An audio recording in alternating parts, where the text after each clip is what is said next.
Tika musti kaning rasa urip sejatining urip kang mahanani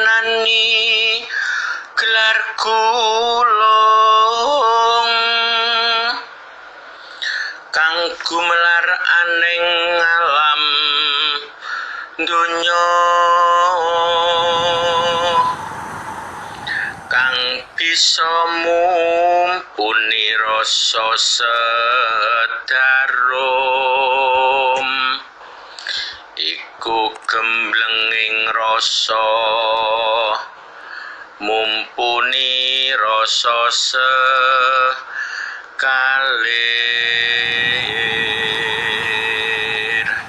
Assalamualaikum warahmatullahi wabarakatuh. Salam sejahtera untuk kita semua dan rahayu, rahayu, rahayu. Para sutresna ingkang minulya, sugeng pepanggihan malih kalian siaran Teguh Rahayu Slamet Channel ingkang tansah paring berbagi informasi ingkang manfaat inggih menika informasi babagan ilmu hakikat, babagan ilmu batin, babagan ilmu kasampurna urip, lan babagan informasi ingkang manfaat lan migunani kagem gelar lan gulung gesang kita wonten ing alam donya. Mugia pepanggihan kita tansah pinaringan kanugrahan ingkang langkung agung saking Allah Subhanahu wa taala inggih menika saking Gusti ingkang Maha Kuwasa, inggih menika Gusti ingkang Maha Suci lan Gusti ingkang Maha Rahman lan Maha Rahim. Para sutresna, ing edisi menika kita sampun mancik edisi 030 inggih menika temaipun ing 2024 Indonesia kemungkinan muncul srengenge kembar. Lah, srengenge kembar kala wau wonten inisiale huruf G. Pramila wonten ing edisi 030 menika monggo kita kupas apa bener 2024 mengko Indonesia kemunculan ana srengenge loro kembar. Lah menika ingkang badhe kita bahas ing edisi 030. Pramila mugia bahasan kita ing edisi khusus sak menika saged tetep anatosaken manfaat migunani lan mahanani dumateng gesang kita sedaya kangge anggelar lan anggulung gesang wonten ing alam donya hingga tansah pinaringan anugerah hidayatul hidayah saking Gusti ingkang Maha Suci inggih menika Gusti Allah Subhanahu wa taala. Pramila monggo saderengipun membahas, monggo kita wiwiti pembahasan menika pertama kalian bacaan basmalah bismillahirrahmanirrahim. Kaping kalih monggo kita resapaken kunjinipun piyambak-piyambak sesarengan. Sumangga Gusti ingkang Maha Suci, kula nyuwun pangapura dumateng Gusti ingkang Maha Suci. Siralah datalah sipatalah, kula sejatine satriya nyuwun wicaksana, nyuwun panguwasa kangge tumindake satriya sejati. Kula nyuwun kangge anyirnakake tumindak ingkang luput. Rahayu, rahayu, rahayu, tentrem. Para sutresna ingkang minulya, matur nuwun sanget miwiti bahasan 030 kelawan bacaan basmalah ugi miwiti ing edisi 030 kelawan rasapaken kunjinipun piyambak-piyambak secara sesarengan kala wau. Mugia Gusti ingkang Maha Suci inggih menika Gusti ingkang Maha Kuwas inggih menika Allah Subhanahu wa taala inggih menika ramanira piyambak inggih menika Gusti ingkang Maha Gesang tasih paring kanugrahan ingkang langkung agung sehingga kita mangke pembahasan awal edisi 030 hingga akhir kala wau mangke supados saged tetep anatosaken manfaat miguna lan mahanani dumateng gesang kita sekeluarga lan saged tetep anebihaken tumindak ingkang luput lan saged tentrem tur mentremake liyan lan saged paring manfaat dumateng liyan pepadang dumateng liyan. Para sutresna, keng menapa kukuh damel tema peluang munculnya srengenge kembar ing 2024 wonten Indonesia sesarangan pilpres kala wau saged dumunung wonten angen-angenipun kuko ceritane piye. Lah menika asbab nuzulipun saged medal angen-angen srengenge kembar 2024 ing Indonesia menika. Pertama, kuko secara tidak langsung ngikuti berita wonten ing media ingkang saling simpang dan siur khususipun lembaga survei. Ingkang pertama, tigang lembaga survei ingkang nomor setunggal Lembaga Aro Survei Indonesia ingkang gelar survei pun nggih bulan Juni sedaya menika ingkang ngedalaken hasil survei yang bisa dikatakan mungkin mengejutkan masyarakat. Pilpres tasik dangu 2024 2021 sampun bermunculan lembaga survei. Nah, kuku ngesampingaken motif ataupun tendensi dari survei-survei kalau wau nang tetep kuku sebagai praktisi ilmu hak kedah tetep migatosi kelawan porsinipun kukuh piyambak inggih menika tetep menika tasih menggunakan angen-angen dereng dipun sesaring kalian laku menggunakan rasa jatinipun. Nah, Lembaga Aro Survei Indonesia menika ing bulan Juni 2021 ngedalaken hasil survei ingkang paling atas inggih menika urutan pertama menetapkan inisial P dengan hasil survei 12,5%. Lajeng urutan nomor kali menika inisial A hasilipun 5,7%. Lajeng nomor 3 inisial P malih inggih menika hasil survei pun 2,3%. Dan yang urutan keempat inisial I hasil survei pun 1,3 dan urutan kelima AR, inisial AR hasilipun 0,9%. Dados cekakipun menurut hasil survei Aro Survei Indonesia menika calon terkuat presiden untuk 2024 kategori survei pun yang menghendaki kurang lebih 12,5% menika didapat bakal calon ingkang kagungan inisial P. Ingkang nomor kalih hasil survei pun 5,7% didapat calon ingkang kagungan inisial A. Lajeng ingkang nomor 3 hasil survei pun 2,3% didapat oleh calon yang punya inisial P dan N, PN. Lajeng ingkang nomor sekawan hasil survei 1,3% didapat calon ingkang inisialipun I. Ingkang nomor gangsal hasil survei pun 0,9% didapat oleh calon yang punya inisial AR. Lajeng ingkang lembaga nomor kali inggih menika Parameter Politik Indonesia hasil survei ini inggih tetap nyaring gangsal calon nanging wonten calon ingkang kegusur. Rangringan hasilipun ingkang nomor pertama tetap calon ingkang inisial P menduduki posisi terakhir hingga ranking pertama hasilipun 18,3%. Lajeng inisial A hasilipun 7% inggih menika kedudukanipun nomor kali. Ingkang nomor 3 nipun inisial PN hasilipun 1,7%. Lajeng inisial I kalian inisial AR boten mlebet kegusur. Lajeng lembaga survei ingkang nomor 3 inggih menika Publika Survei. Publika Survei ingkang ngrangkum 5 ranking teratas. Hasil survei pun ingkang nomor pertama tetap inisial P dengan hasil survei 16,7%. Lajeng nomor kali ini pun inisial A dengan hasil 3,2%. Nomor 3 inisial PN hasil survei 0,7%. Lajeng inisial I nomor sekawan boten mlebet kegusur. Lajeng ingkang nomor gangsal inisial AR mlebet nanging hasil survei 0,5%.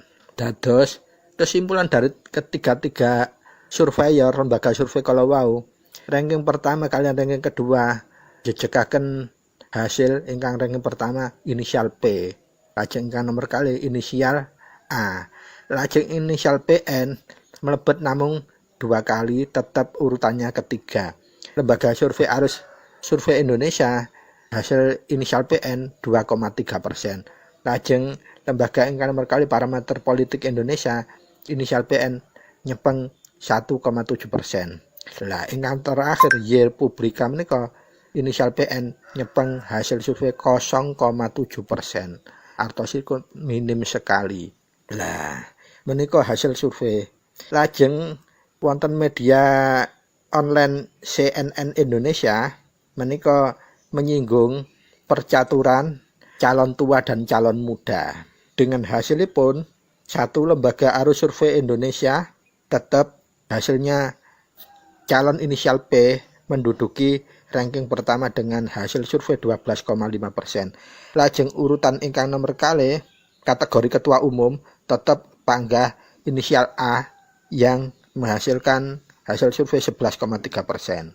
Lajeng yang kategori kepala daerah yang muncul di situ adalah untuk arus survei Indonesia adalah inisial ANS dengan hasil survei 9,3%. Kepala daerah yang lain masih belum muncul.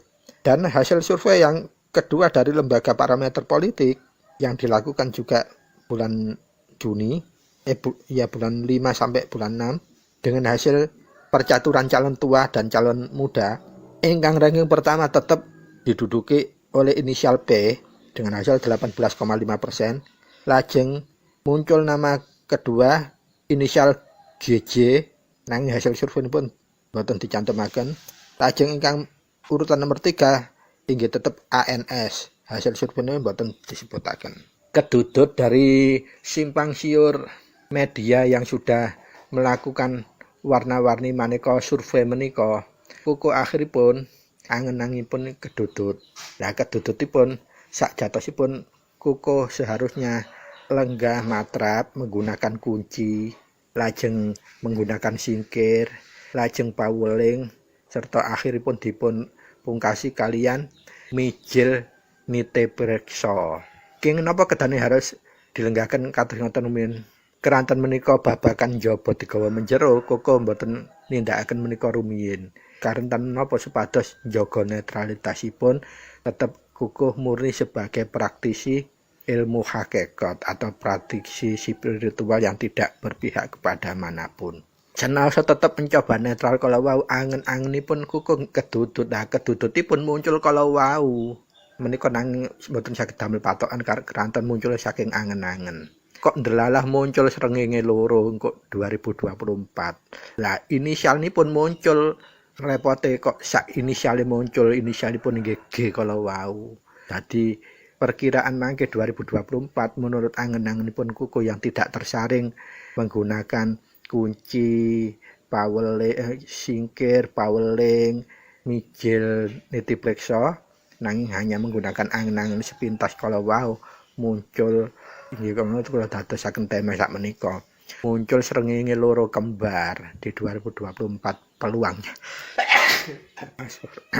Ngapunten. Nah, munculipun kok ndelala kembar, inisiale padha gene. Nah, dados menika justru pertanyaan yang menggelitik. Sapa iku sejatine kok srengenge kembar? Lamun angen-angene koko mau bener. Lamun angen-angen kalau wau salah ya wis dianggep ae angen lalu. Soalnya napa? Mboten melewati saringan kunci, singkir, paweling, mijil, nitipreksa. Namung kedudut saking angen-angen kemawon.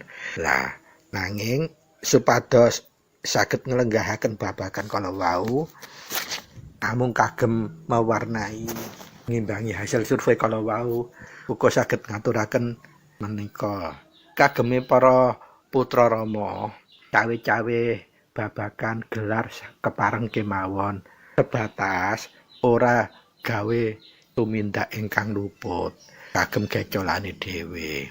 Lah keranten koko kadung kedudut angen-angen kok metune angen-angen kalau wau peluang 2024 ku muncul srengenge kembar inisiale G.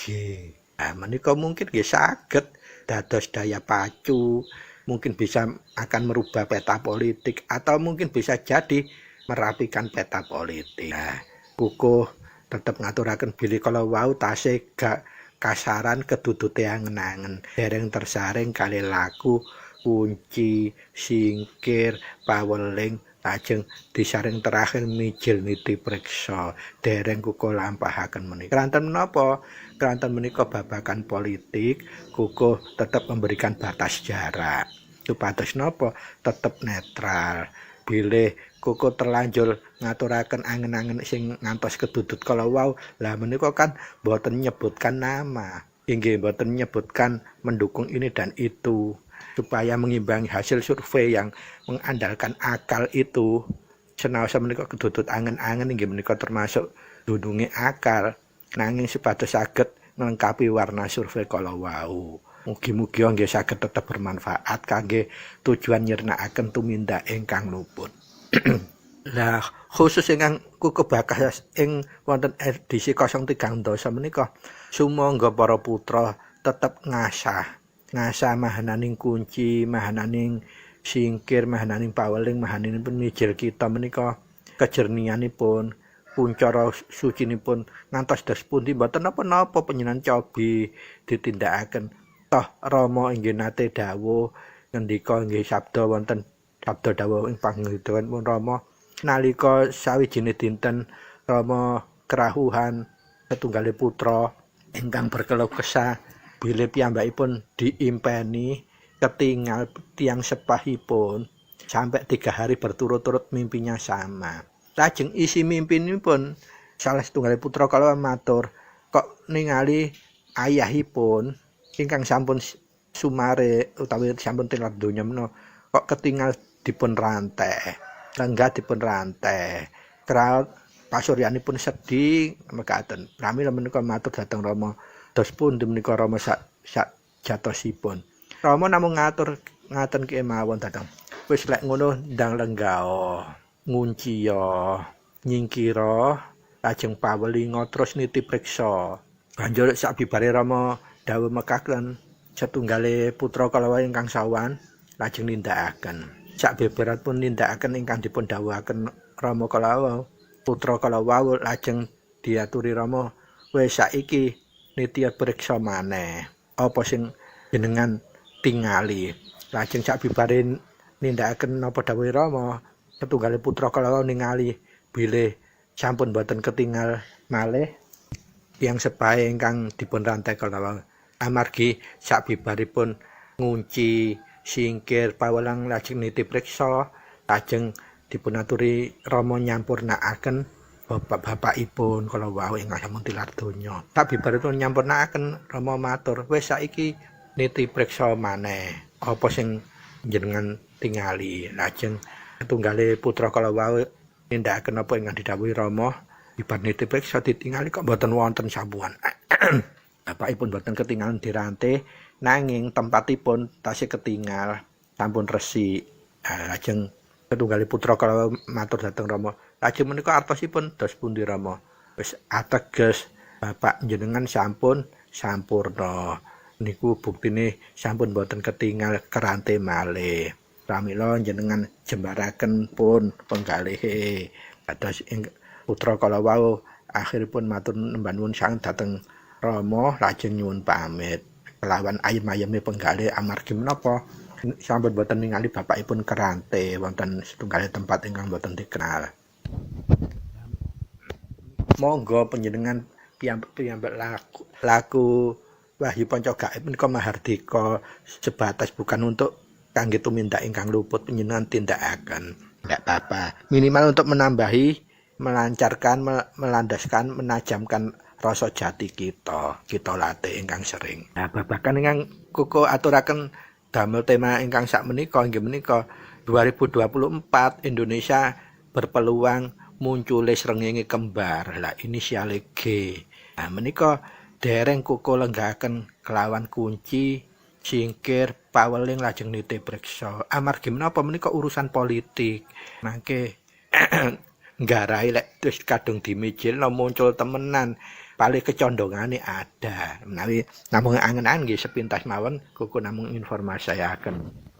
Nah kangge perbandingan utawa kangge rujukan monggo sesami putra saged membuktekaken nanging kersa panjenengan sebar sebagai informasi terbuka atau tidak menika terserah sak kersa panjenengan.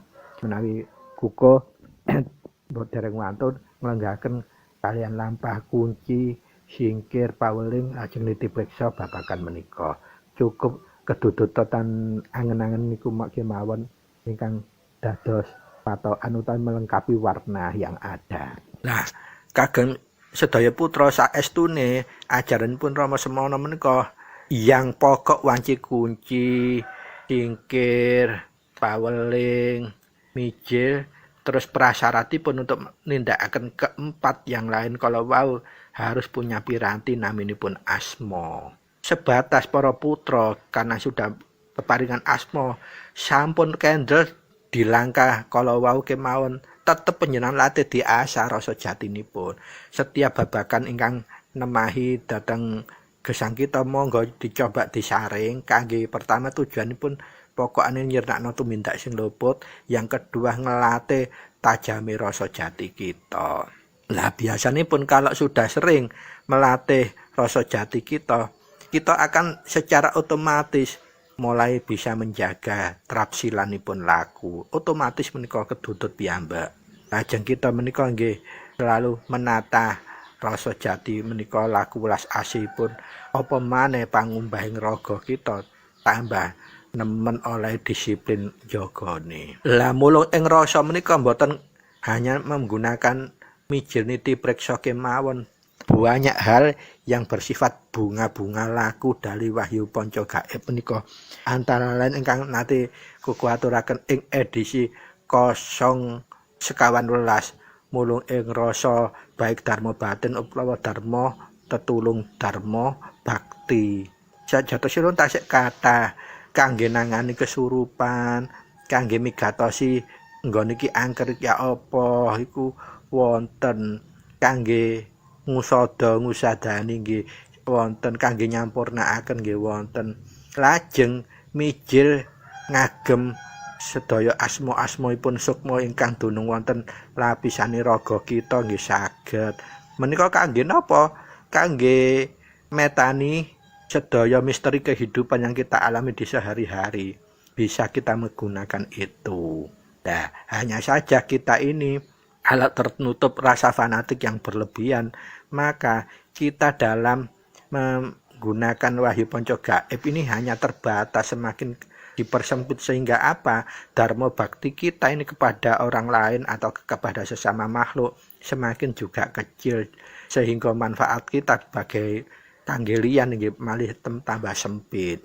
Pramila ibar edisi 013 mangke menawi koko mboten janji nggih badhe berbagi sedaya mulung ing rasa ingkang saged ngginakaken Wahyu Panca Gaib menika napa kemawon badhe kula bagiaken. Mugi tasih saged netesaken manfaat miguna lan pahanane dumateng gesang kita sedaya. Kenging menapa koko menika kedah ngaturaken babagan mulung ing rasa kala wau. Amargi menapa kita senaosa laku nggulung utawa lagu nunggal suci, tapi yang nyata kita ini hidup di dunia nyata, dunia kasat, dunia gelar. Jadi babakan gelar kita tidak boleh mengesampingkan begitu saja. Sementara kita berkoar-koar, ojo gurung percaya lek isih tembung jare. Lah, tapi iku gawe pelamisi lambe hae, tapi tidak didunungno hakikat murni. Semua babakan itu bisa dihakikatkan. Ilmu hakikat itu ilmu yang kalau ungel-ungelnya sanepane aja dipercaya lampun durung dinyatakno, lan aja dilakoni lamun gurung ira mangerteni. Itu ungel-ungelane. Jadi dengan kata lain ilmu hakikat itu harus bisa ada pembuktian memang. Pramila kuko menika di samping Wahyu Panca Gaib inggih laku tarekat Islam itu naminipun Satoriyah, karena itu juga ilmu tarekat yang hakikat. Jadi di samping Wahyu Panca Gaib kuko inggih laku tarekat Jawa papan tulis tanpa papan kasunyatan inggih laku. Amargi napa? Dua tarekat Jawa Wahyu Panca Gaib dan tulis tanpa papan kasunyatan kok tersarujuk kalian ajaran Islam. Kalian tarekat Satoriyah dados mengerucut dadi ke satu titik untuk ketauhidannya. Akhirnya napa? Kuku mboten kuwatir lek nyimpang, karena sama untuk ketauhidan ketuhanannya itu gathuk. Jadi wonten ing edisi 013 menika monggo para putra sami-sami ikut mewarnai warna-warna baik dunia politik tidak apa-apa, bukan untuk tujuan yang luput loh ya. Lengkapi karena berbagai media survei sudah berlomba-lomba menebar hasil survei lah.